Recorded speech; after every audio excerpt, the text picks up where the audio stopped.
morning, everybody, and welcome back to the Equidemia podcast.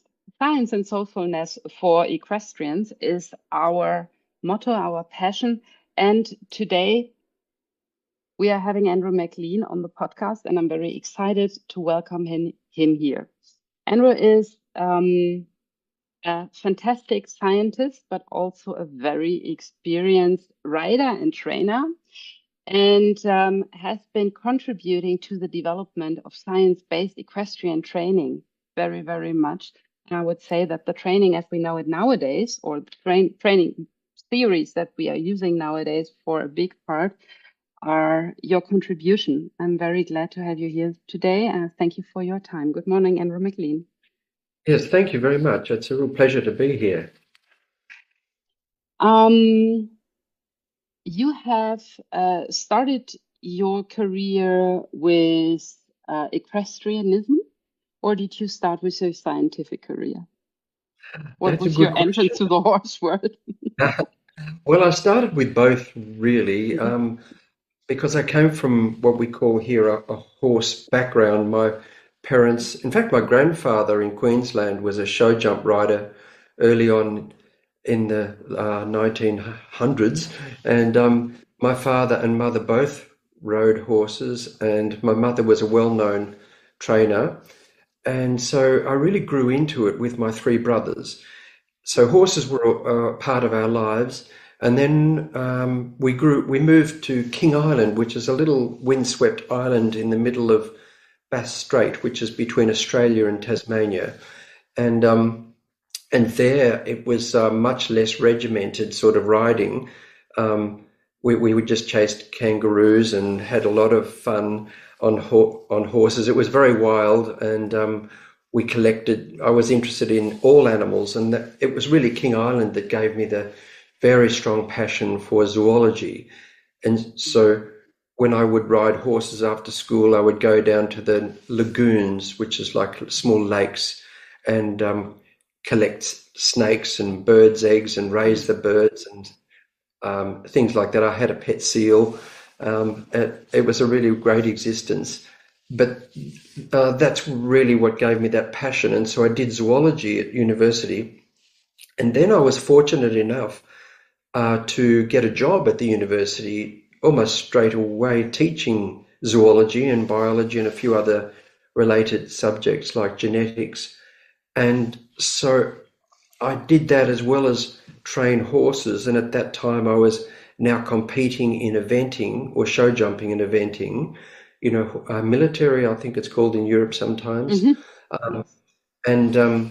So I was competing and getting to a higher level. I got into an Australian team in 1989, and I really wanted to know if I could do a better job training. So I started to research all of the areas of equine learning and cognition, but there wasn't much to research. In fact, there was pretty much nothing. There was a little bit of so there was a little bit of adaptation from human psychology, but that was about it. And then I decided for two reasons to move to the mainland of Australia. I had a young family, and I wanted to get into an Olympic team, and the selectors said to me that I couldn't do that where I lived in Tasmania at that time, because I went to school in Tasmania. I couldn't do it, and I went to uni there too, so I couldn't do it there, so I had to move to Victoria. But I also had a very elderly grandmother. My parents had passed away, and so I wanted to be near her, and I also wanted to go further and do a PhD in horse psychology. And so all of those things came together, and we moved here to the mainland of Australia. And that's where the two came together when I did my PhD, and I also established the Australian Equine Behaviour Centre. And it just started to answer the questions that I had always been asking, because people would say to me, people who I really respected and were very good horse trainers at high levels, they would say, I would ask them, why does the horse do this? And they'd say, well, the horse loves to please people. And I really thought that was a bit ridiculous. I couldn't see why a horse would want to please anybody but itself. It was a very human-centered view, and as a zoologist, I saw through that and thought, there's got to be other reasons for it. So that's how it all started for me. And your PhD, you did in equine cognition and learning, right? Yes, that's right. I really wanted to know what, how similar or dissimilar they were to us in our way of thinking, because, we speak of horses as if they're people, and it's understandable too, because, we're so close to horses as we are to dogs, and horses have been so pivotal in our own development as a species, in recent years, in the last few thousand years, it's enabled us to conquer other lands. And, some historians have described the horse as the first weapon of mass destruction because, people could invade other nations and faster and go places. But it's also iconic because for other reasons other than war, the horse worked so hard for us, and it's a beautiful looking animal with power and strength, but also a kind of benevolence that is surprising to us when we look at it in that anthropomorphic lens. And then more recently with the horse in sport and the horse as a companion animal, it fills so many needs, and it gives us a narrative that is almost inescapable. We can't help talking about the horse as partner and the horse as friend and worker and sports partner and all those sorts of things. So it's very complex in our psyche, I think. I guess you're right. That is my experience, at least also when I'm working with students and how they're describing their horses and everything around it. It's not always for the benefit of the horse when we are humanizing so much. No, exactly. Anthropomorphism, where we give horses and other animals human traits, is it has two sides to it. There is a beneficial side, because if it brings people closer to horses and it gives us a feeling that we can't describe scientifically yet, but we feel very bonded to the horse. And I think in so many ways we are, when we have very good experiences with the horse, it's a really interesting sort of interspecies communication. But then on the other side of the coin, if we anthropomorphize the horse too much, it can lead us to start to blame the horse as if it's a culpable human, as if it's the horse's fault and the horse should know better. And we hear this all the time when we hear commentaries on the horse in sport too, that, the horse is described as if it loves to do what it's doing. And I'm asked quite a lot about the horse because I'm on the board for the welfare committee for horse racing Victoria. And we have a very strong welfare committee there. But I did some interviews, and people that more than once, the interviewers have said to me, but the horses do love racing, don't they? They love to win. And, I'd have to say, well, I don't really think they do. But I think there's so many interesting things that they look like they do, because we're so close to horses that when we feel happy about whatever thing has just happened, so much of what we feel is transmitted to the horse. So it's not really that he loves to win, but he's very happy in our happiness if we have a very strong connection. And that's really what we should be trying to achieve all the time. What was a moment where you realized that there is really the necessity for a more scientific approach in horse training? Well, actually, I think it was very much before I began my PhD, I realized there was just no literature on horses, and not much on animal cognition either, really. These were very, I guess, early days of the study of the animal mind. There were a few people who did trailblaze there, and for example, Martha Kiley Worthington, she wrote a book about the about horse behaviour, and Lucy Rees, and even a few people before then wrote about horses, but from the lens of human psychology often, because that's all we had as a model. And then Martha Colley Worthington did change the way we viewed the horse to some extent, because she looked at horse behaviour as a species. So I think that was a really big step forward. But my interest was really about the interaction we have when we're training. How does that work? And what do we know? And that was the thing, we didn't know very much. You have been adding many contributions to the horse world. You have been writing several books about equestrian training. You have been working on the 5-domain model, what is one of the models that we are at Equidemia using as the base of understanding horsemanship. And of course, the 10 principles of training, what is, I hope, very known so far in the equine industry. Could you walk us a little bit through the process of developing these principles? Yes, well, that's it's an interesting sort of historical question now, because when I first began, when I was halfway through my PhD, I realised that there were some emerging principles.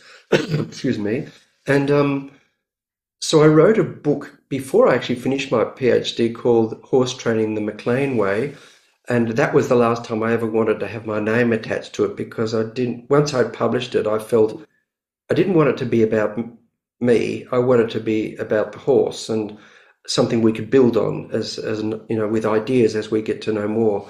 But in that book, I described some principles, and then to my great luck, I met Professor Paul McGreevy, who's since become a good friend, very close friend. And we began to work together, and Paul was already involved in the scientific world, whereas I had not been, except for my PhD.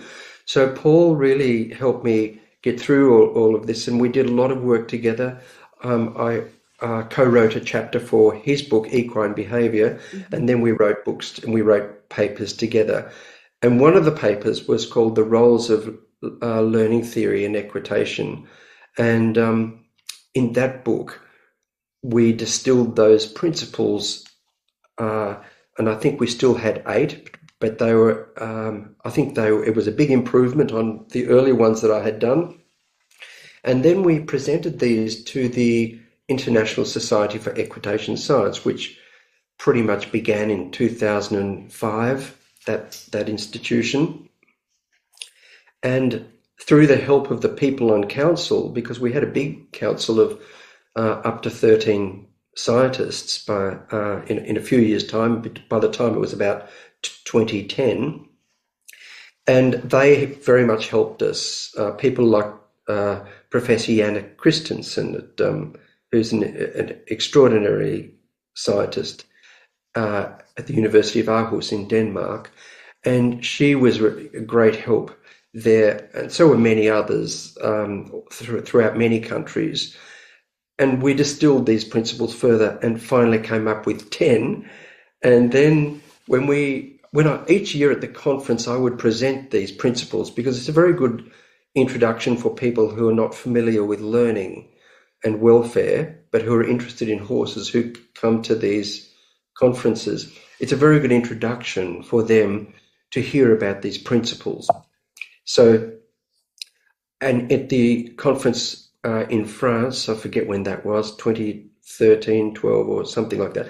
But at that conference, maybe it was more recently too, but anyway, at that conference, I decided after speaking with council, that we would reformulate them into much clearer 10 principles, including the principle for safety, because that is a really important one, because horses can be so dangerous if we treat them poorly. And some horses have a higher propensity for dangerous behavior than others, especially if they have troubles in management in their lives and problems with training, which are common. So we do need to be careful about those things. But that was really the origin and the development of the 10 principles. And since then, they've been translated. They're on the ISIS website, of course, and they've been translated into many languages. And so my latest books that I've just finished writing, called Modern Horse Training, it's completely centered on those principles, because almost everything we need to know about horses is within those principles.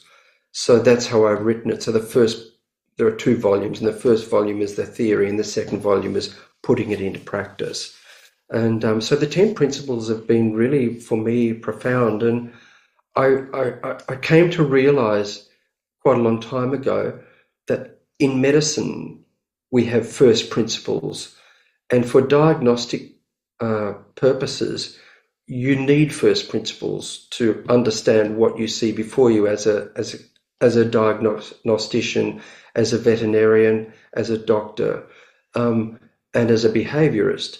And so first principles are really important, and so too is pattern recognition. So recognizing patterns in behavior. And then those 2 tools, I suppose you could call them, really help us understand horses, because that's the way all diagnosticians work, is, using first principles and what humanity has learned through pattern recognition. You are using learning theory as a base also for enforcing the 10 principles of training, what also was a kind of new approach to writing, because the writing world I grew up in, now I have a different background, but when I was a child, what I always heard from my writing teacher, and what I'm still hearing when I'm going through the equestrian facilities where I'm working, is the horse knows what to do, and the horse knows this and knows that, but you are really applying learning theory for building up language with the horse. Exactly. I think that's a very good way of putting it, because it is about communication. And it's interesting because, I also work with elephants, and I often use this example to explain to people, because the horse world is just like the elephant world.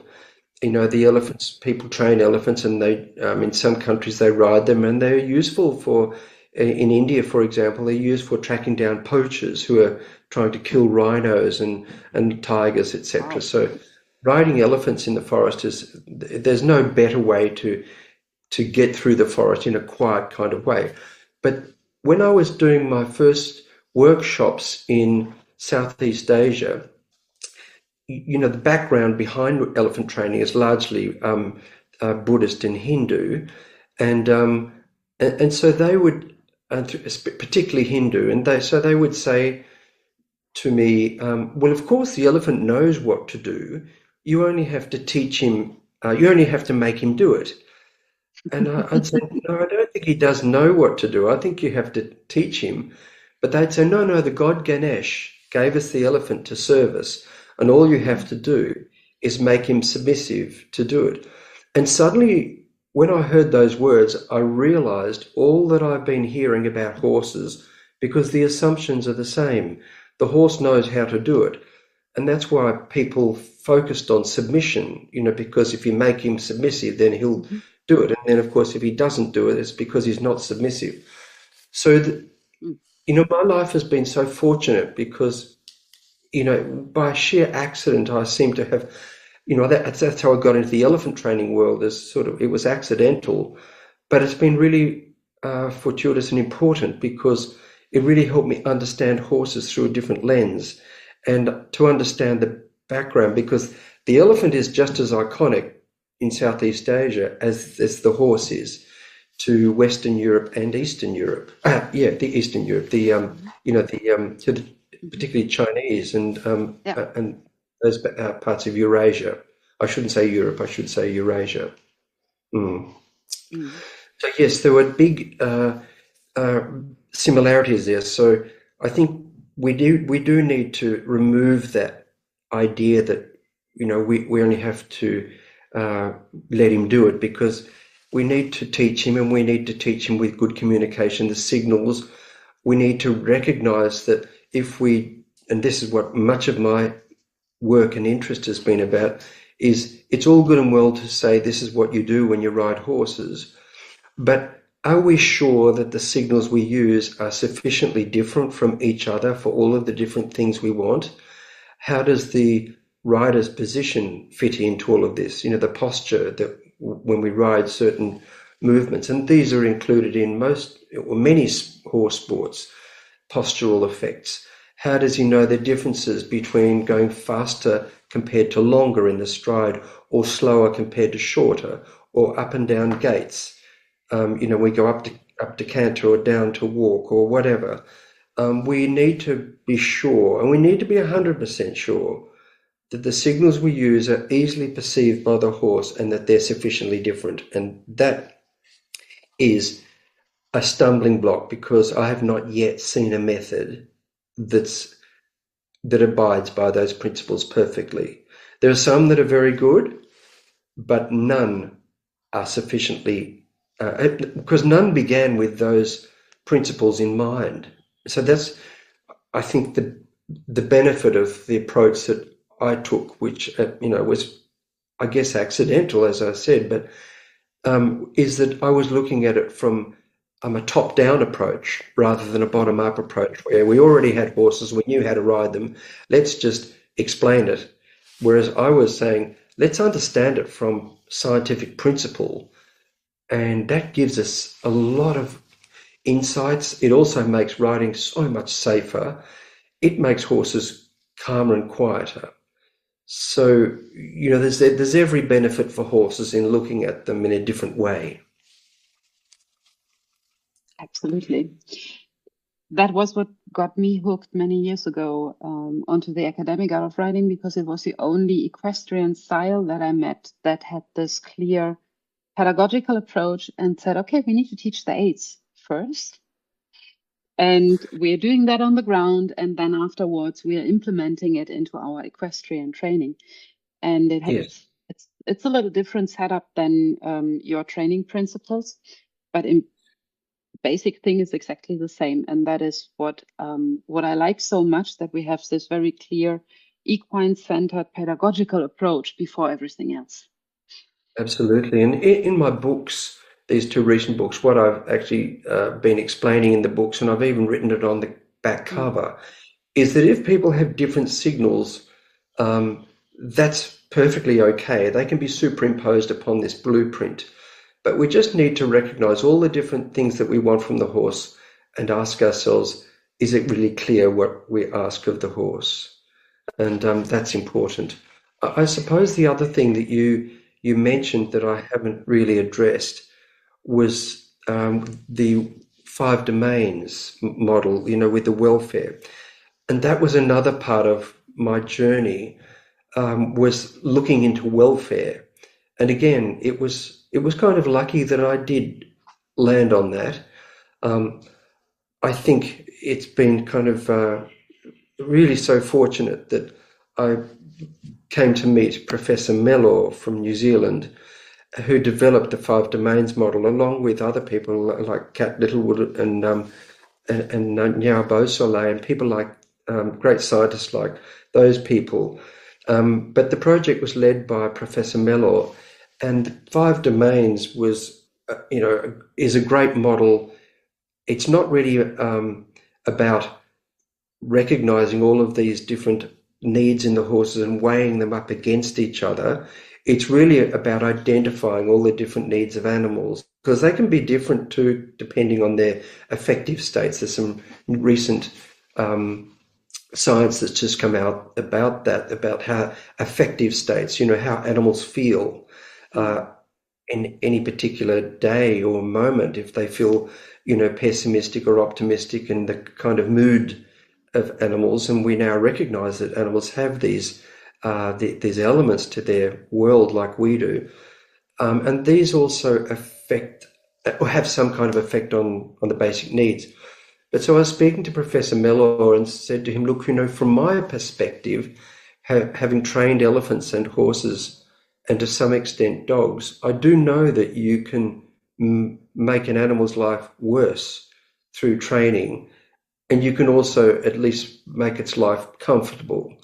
And the fact that you can really ruin and mess up an animal's life, to me meant there's a lot more to the behavior domain than maybe is explained at that time. This is before the pandemic. And to Professor Miller's credit, he said, well, let's do it. Let's create a new version. And I think that's the hallmark of a really good scientist. And I know a lot of them, and many of them are like that, I have to say. But it's a really great sort of hallmark of a good scientist that they're prepared to let go and improve the model. And that's the kind of scientist I've always modeled myself on from the people that I knew who I admired in the scientific world, that don't hang on to an idea if there's better evidence out there, then adapt and change. And so that's what happened. And so we developed this 2025, it's called the 2025 domains model.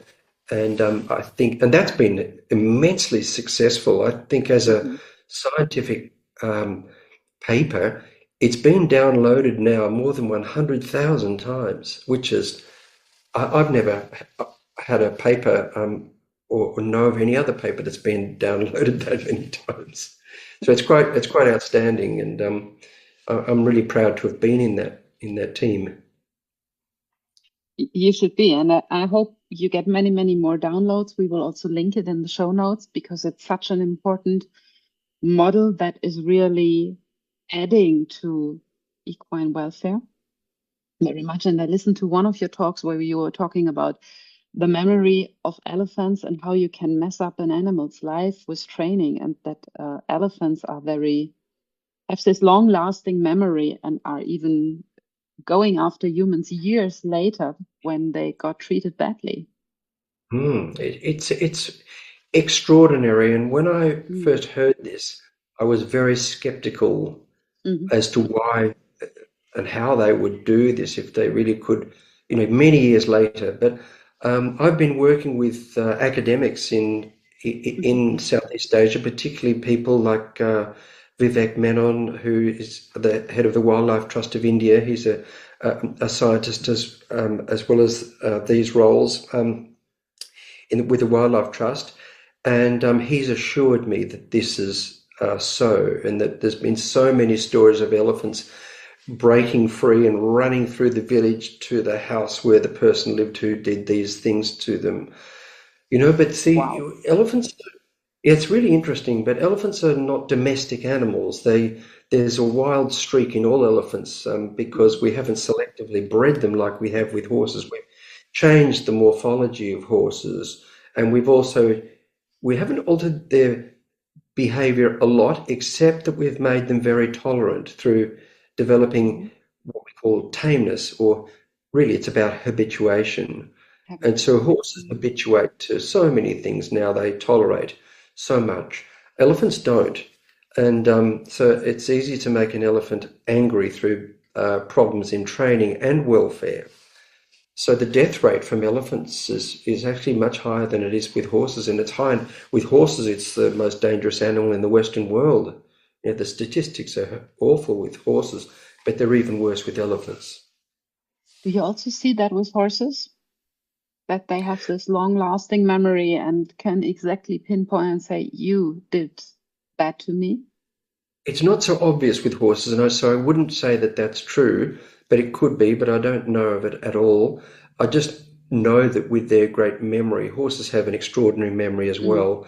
That is I wouldn't be at all surprised, and I have heard of horses being perpetually nervous with people who've treated them badly, and calm with others. And I've had that. When we had the Australian Equine Behaviour Centre, we had a caseload of 20 to 25 horses all the time that had behaviour problems in one way or another. Often they were management problems, but behaviour problems.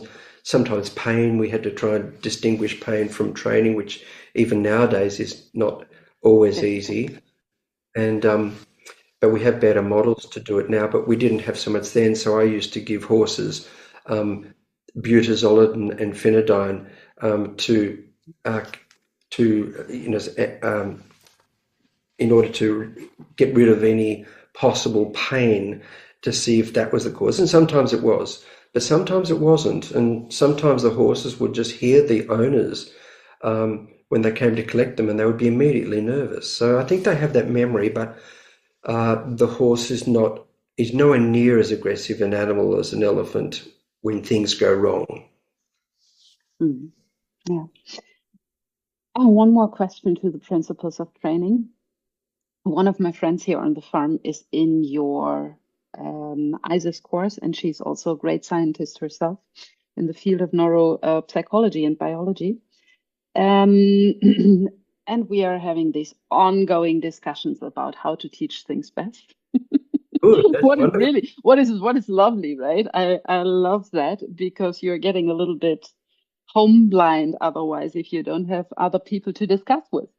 Hmm. Um, so one of the main differences in your approach and my approach is that I am starting to teach body language first and then put the cues on top of it. I'm using body language for teaching cues, while the ISIS approach is exactly the opposite way around. You're taking the body language out and use the cues.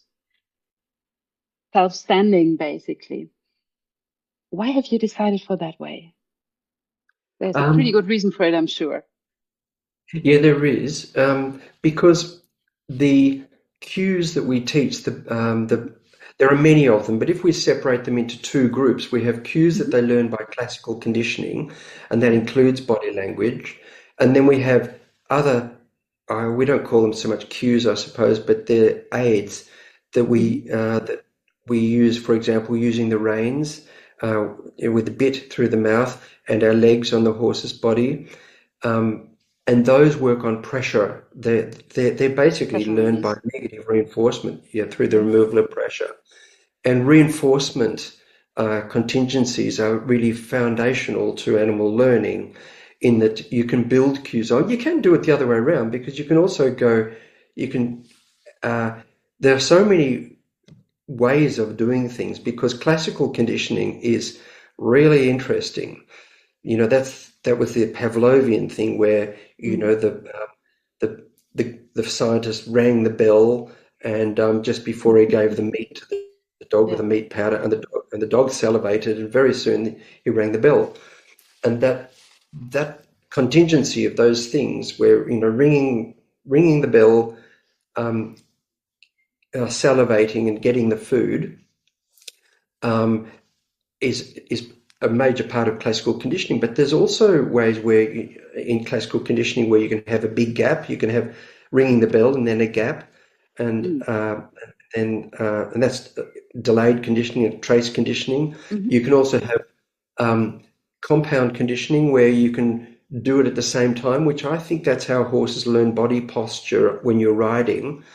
That your body posture moves at the same moment that you use the reins to slow down, and horses are very good at that. The only problem with doing that is that if you don't use your body in the right way with the reins or legs or Mm. whatever you have coupled them with, then they don't work as well. So that's why riding posture is so important. Um, because if your body says a different thing than your reins, or your body says a different thing to your legs, and your seat, then you don't get the outcome you wanted. The response is dulled. And also, the sorts of horses and clients that I'm dealing with, mostly through the Australian Equine Behaviour Centre in my past, are people with young horses, and they already have them on a lead rope, and the horses may be dragging them round, or they Mm. might not go forward at all, and they really need to teach them clearly to go from light aids from their head collar, Mhm. and be really obedient in hand and safe in hand. Um, but at the same time, while they're doing that, they're all learning body language too, because the horses are not just focusing on operant or classical conditioning. They're seeing everything. And so it is important to have Mm. the same kind of body language each time. And I think that's why the very best trainers also have quiet body language, the ones that I've always admired. It's important to be quiet with horses. But there's no doubt that you can do it the other way around. That's the thing. The horses can acquire all of these signals, but it's important to recognize the importance of reinforcement, and that ultimately, for example, when you're riding, although people, say, well, we use our seat to stop, and that's good. It really makes it nice and light. In the perfect world, that's perfect, and that's how you want it to be. But if the horse doesn't stop because he gets a big fright, you're always going to rely on the reins. So you always need that to be the backdrop. And if you don't practice, or if you don't check, how does the horse slow? And I don't mean pulling, I just mean closing your fingers as you use your seat. But if we don't practice these transitions, then problems can strike. So I see, for me, it's the interplay of all of these things, the pressure and release, the body language, all of those things. It's consistency is really the biggest thing. That whatever we do, we speak the same language each time. Thank you very much for this answer. That is taking a big stone off my shoulders. I'm always thinking, okay, where am I going wrong here? I usually there are a lot of good methods. That's why I think it's knowing the principles. When you know the principles, there are so many roads to Rome. Yeah. And it's also, I think it's very important what you have just been mentioning, that we do make a difference in between the perfect world and the perfect training conditions. And then we maybe want to cross a road, and then it's very handy if the horse is stopping when there comes a car. So that's the wrong moment for trying to implement something new. There we need to fall back on what we have done the weeks, years before, right?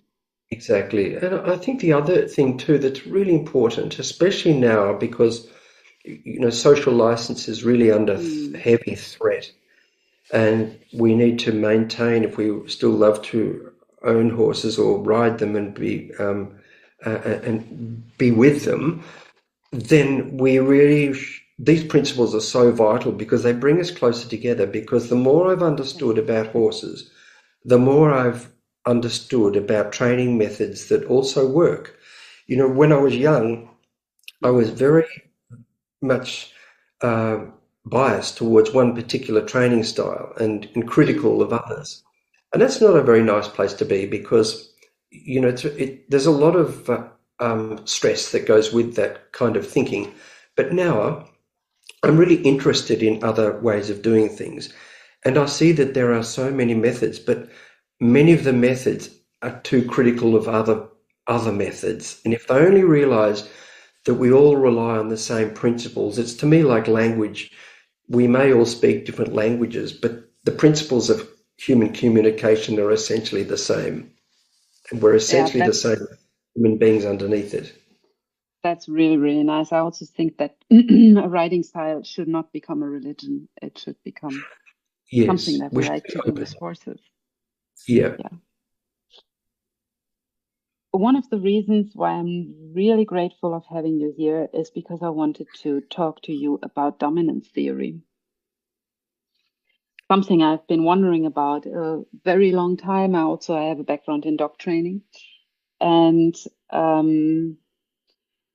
am still, I personally don't believe in dominance theory at all.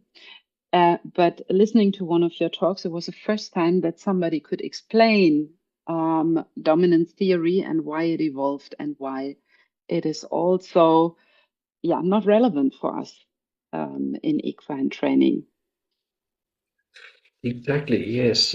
That's been a really big area of interest in mine too, because a number of years ago I spent some time on a fellowship at the USA National Sporting Library, where it's one of the biggest repositories of ancient, well, not ancient, but Renaissance and since literature about horse training, some original works there from great trainers, and so to look at these works you have to wear gloves and it's under glass. It's really quite fascinating.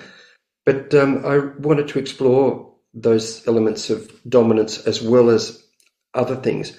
And it has been around for a long time because it's part of the human condition, especially since we've been, farmers, so for 10,000 years in humanity.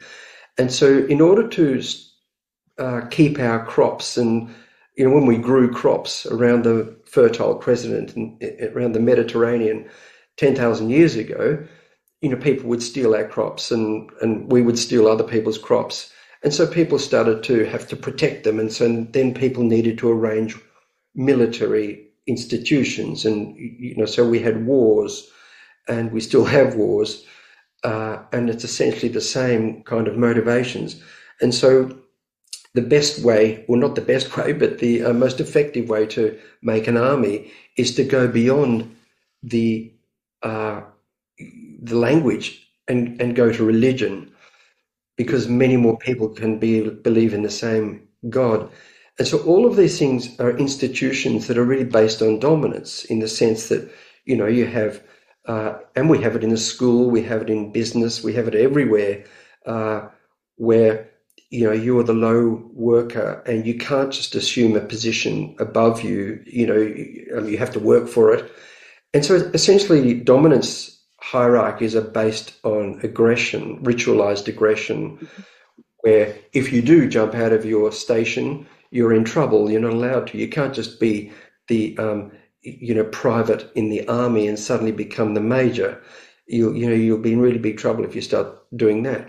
And so these things are really part of our traditional culture, and that way of thinking is. So of course we applied it to animals, and it came about also because when learning theory was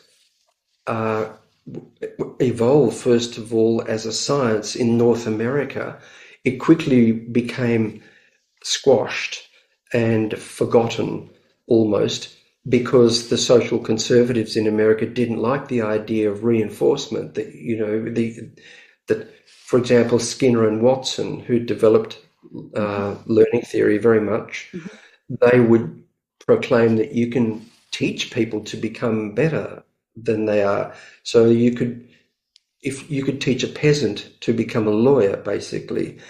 And the social conservatives in the USA didn't like that. And so Skinner lost his job. His students never got jobs. The word operant conditioning never appeared in a scientific paper in the USA for about 20 years. And so in place of that came the science of ethology and animal behavior, which was great, but it never explained anything more than the behaviors that they saw in the wild. And it was easy to use dominance theory then too, because there were studies on chickens. I think it was Ebelsfeld, Schledrup Evie, that's right, in Netherlands, who described the pecking order in chickens, and everybody loved that, so we all jumped on that bandwagon and said, this pecking order hierarchy describes all animals, and so dogs live in a hierarchy and so do horses. And the first papers about the social behaviors of wolves also described that pecking order, and that's because these studies were done on Ile Royale, where the wolves were reintroduced. They weren't natural populations. But when they started to study natural populations, I think there was a scientist called Metz. He started to say, hang on, everybody, it isn't a hierarchy. Wolves are family animals. They live in a social, expanded family, and you don't see dominance for any resource all the time. Very often you see the male or the female, as people might say, the alpha female or the alpha male, give in to the young dog, which makes enormous sense that we should do that as humans too. We do that at home too, exactly. Yeah. And people also started to describe that with horses and say, let's hold on. We should rethink that with horses too. But unfortunately, the in North America, the new age horse trainers jumped onto the bandwagon of dominance theory and took off with it, and they loved it. And so they everything was explained through dominance, even though in the scientific world, dominance was starting to become unpopular and not explaining what we see very well at all, because we see that animals like horses are dominant for a particular resource with one other animal. So each animal knows its own position in relation to all the others, but it's a mosaic. And also, their dominance for a particular resource over another diminishes as their hunger diminishes, once they've eaten. And it might diminish for many other reasons too, and it's different for each resource. So their need for food might be different for their need for space. So there's really no need for it. But the idea that when it took off in the new age horse trainers, it's slowly changing, I do believe, because I know that some of them now describe dominance and submission more as in terms of operant conditioning and trialing behaviours rather than necessarily dominance. But nonetheless, it made people start to think that this is something we should apply to horses, and we need to make horses submissive to us. So there were all sorts of terrible techniques that evolved from that, where people might then decide that if the horse is not doing very well in training whatever you're trying to teach the horse, or if it's been aggressive, just tie it up for an hour and make it think about it, as they would say, or teach it a lesson. And those things never work, or probably it makes it very tired or unwell, but it doesn't solve the behavior problem. No, it creates new problems. But we are still, I am still hearing that when I'm going out for education, or I'm also taking courses in advanced education also for treatments. I'm an equine osteopath, that the horse doesn't cooperate, or that you shouldn't go under the lead rope or something because the horse is should not get into a dominant position. Always Yes, smiling a yes. little bit. And people do it all the time, don't they? This is Yeah. your major problem, then yeah. And it actually creates problems, because Yeah. then when you see it as a dominance problem, you treat it as one using aggression, and then or some other thing that's bad for its welfare. But then all you do is make the problem and other problems worse. And I think that's been a big lesson for me to learn about that, because I also thought that I'm originally a zoologist, and animal behavior gave us the sort of the bare understanding and ethology, a bare understanding of horses' social organization. They're herd animals and all of those sorts of things, and their natural instincts. But I then saw what the people were saying in the USA, and I jumped on that too. I said, that makes a lot of sense. Your horse is dominant. You need to make it submissive. But the things that I was doing were not about dominance. I was just teaching it to lead properly. And so I started to think, that's a ridiculous idea. And I had to think about that seriously and move away from it. And I think my whole life has been like that, is changing what I do. And sometimes through a lot of criticism from people. But every bit of criticism I've ever had has been really valuable. For me. I didn't always like it at the time, but it's been really valuable, and I think it should be for us all, to make me rethink what I'm doing and look for a better way to manage things. This is how we evolve, right? That we are Yeah, revisiting our ideas and try to improve. Hopefully we try to improve our lifelong. yes. Maybe we'll think in some years' time will be different again. I hope so. I hope we continue to move. I hope we continue to learn and to become better equestrians, and not only in the sense of social licensing, but especially in the sense of having a good connection with the fantastic, great animals.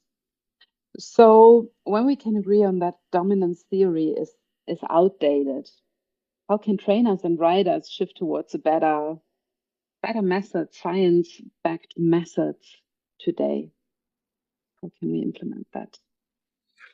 I think that there are a lot of ways we can implement it. In education, I think that's a really important way to teach people and to recognize that. I always think that because we're in this really big, difficult position now in the world Mm, with losing our social license. There are many different approaches that people have. I I don't like the idea of shaming people, essentially because I disagree with punishment anyway, and shaming is punishment, and mm, punishment's a really ineffective tool. It tends to, we don't use it in schools anymore. It tends to, because the idea of punishment essentially is to reduce a behavior.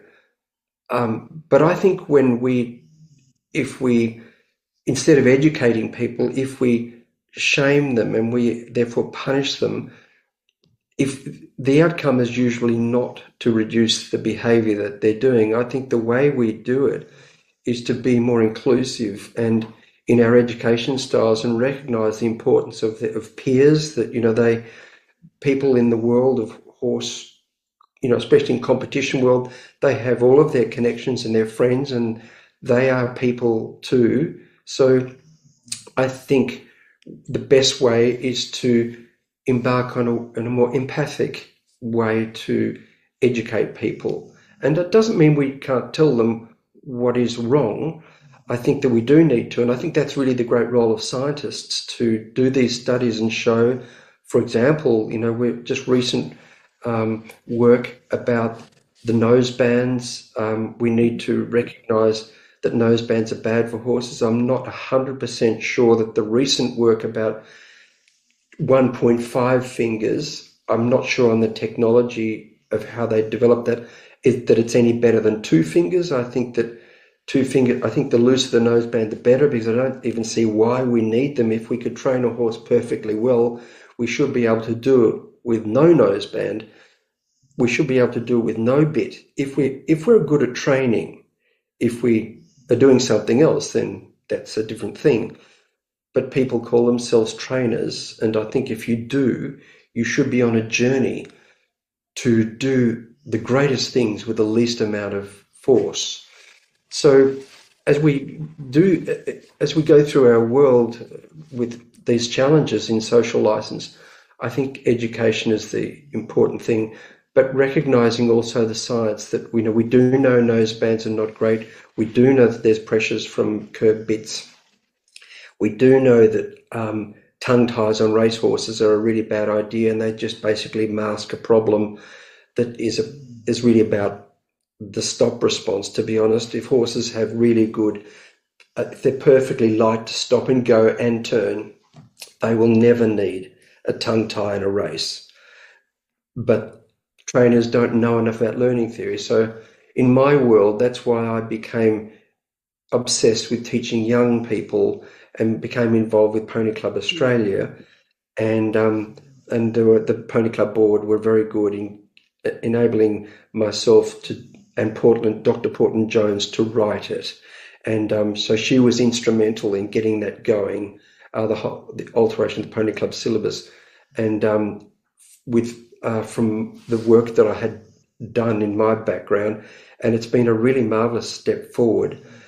And so I think children are the way forward, but also with adults too, is teaching them well. And so in my world in the horse racing world, because as I mentioned, I'm on the Equine Welfare Advisory Council, we have some marvelous learning materials coming up about the 5 domains and the importance of of freedom and friends and foraging to horses. That they should be able to touch each other. They need to touch. It's not good enough just to see each other, but they need to touch. But also teaching trainers about negative reinforcement, because before we ever even teach them about positive reinforcement, which is certainly part of their whole process. We need to teach them how to use the reins and all of the instruments they use in a much better way. They don't realize it so much. So when you go to the races here, it's very common to see horses towing people around. The horses have got, they've got a neck really bent and they're being led, but they're leading the person. They're pulling the person along. So the horse is not in self-carriage. It's not staying in its own speed. It's just dragging the owner along. And what people don't realize is that while the horse is leaning on the bit, the effect of the bit is being detrained. So the horse's brakes are getting worse and worse every single interaction, the more the horse leans. It's the same as true with dogs. If a dog is on the lead, as you see all the time in every city, dogs pulling owners around. And there needs to be a lot more research about the negative effects of dogs pulling owners, because like horses, it can't be a good thing for animals to lean into pressure, because when they do, they're leaning into pain. So whatever, there are all sorts of ways of whitewashing that, but actually that's what's happening. And if we have animals, the best we can do for them is to teach them well and to teach them to lead really, really well so they're light. And when you just gently close your fingers on the lead rein or the reins when you're riding, the horse slows down. And all of those things are important because animals need predictability and controllability in their world. So that comes about through in humans. It's like what we call social reciprocity, which is like dancing, or playing tennis. One hits the ball, and that's the stimulus, and the other person hits the ball, and it goes backwards and forwards and like that. And I think training is a kind of reciprocal process that you close your fingers on the reins, the horse slows down, and you lighten your fingers. That's your obligation. So to me, we need to teach people fundamentally to lighten and to train the horse to do what they do, but not with strong pressures on their mouths or spurs on their sides that are constantly nagging, because those kinds of pressures are really, really bad for animals. Thank you for mentioning that, because my students are often wondering why we spend, especially at the start of their education, so much time with leading training, with learning to start, to stop, to go away, come in, and just doing this very basic communication, even before we are putting on a cabeçon or a bit just on a neck ring or on a halter. But it's, in my experience, so fundamentally crucial to get this basic understanding of each other, to teaching the response, also for giving the horse the real reliability into what are you up to, what is coming next. Absolutely, yes. Yeah, that's the predictability element, and it's really vital, and that's why light aids are really important. And when I say light aids, I mean so light that they're invisible. And if we train horses, and as you know yourself, that if we can train horses from the very start, from when they're a foal, to operate from light aids, there are no problems. There will be no behavior problems unless the horse is in pain. I totally agree with you, and I'm even thinking that most often it's not the horse that we are training, but the human, to get a clear picture of what they are up to. And the moment the human has a clear picture what they are trying to communicate, it's so much easier. Yes, I think so. And so I think, that's where education is just so valuable, to teach people a different way. But as I mentioned, I think that the way is through rewarding it, the smallest improvements, and just general education systems. I think that can make a big difference if we all put our minds into that. And then also probably, I know in the FEI, they get quite a bashing, but I think we should reward small efforts to make things better there, because it's just, see, I see all of these things like my children. If my children did something wrong, well, my children are older now, so they don't do that good. But when they're young, if they did something that was very wrong or just wrong, I wouldn't shame them and I wouldn't punish them. I would just be more empathic to get them to understand what it was that I wanted, rather than to use punishment to stop what I didn't want. And I think we should do the same for institutions, and we would get it. We would do better if we brought them on board. This is my look. Other people have a different way, but this is my way of doing things. If we can bring people on board and do that in those ways, and then it would, as far as I can see, work so much better. Yeah, I agree with you. That's the way forward. Everything else is not taking us anywhere. Thank you. Let's wrap this up here before we are getting too long. It's so interesting talking to you. But let's wrap this up. Thank you for this lovely discussion with you this morning. Do you have a final message that you want to send out there? How to make a positive impact on training and welfare? Yeah, well, I always like to say to people to think about the 4 Fs, as I call them now. That we know about the 3 Fs. The importance of friends. Horses are social animals. Let your horses touch each other. It's really good for them. Actually, let them be with each other. That's even better for them. Give them some freedom to do the things that horses like to do, whether it's rolling or whatever they like to explore, and exercise. All of those elements are part of that particular F of freedom.